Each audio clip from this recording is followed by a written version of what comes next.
নিজের জীবনের সমস্যা অন্য মানুষকে বলার অর্থ হলো নিজের জন্য আর একটি নতুন সমস্যা নিয়ে আসা।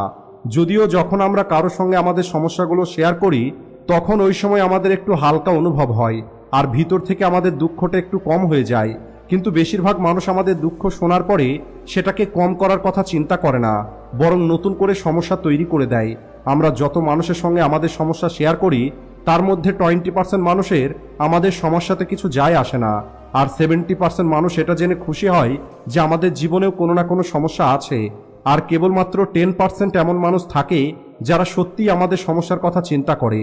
তাই কোনো মানুষকে আপনার জীবনের সমস্যার কথা বলার আগে একবার এটা অবশ্যই ভেবে দেখে নেবেন যাকে আপনি আপনার সমস্যার কথাটা বলছেন সে কি সত্যিই আপনার সমস্যাটা বুঝবে। জীবনে একটি কথা সবসময় মনে রাখতে হবে, আপনার চারপাশের প্রত্যেকটি মানুষ আপনাকে বুঝতে পারবে না, আর আপনার চারপাশের প্রত্যেকটি মানুষকে আপনি বোঝাতেও পারবেন না। তৃতীয় যে কথা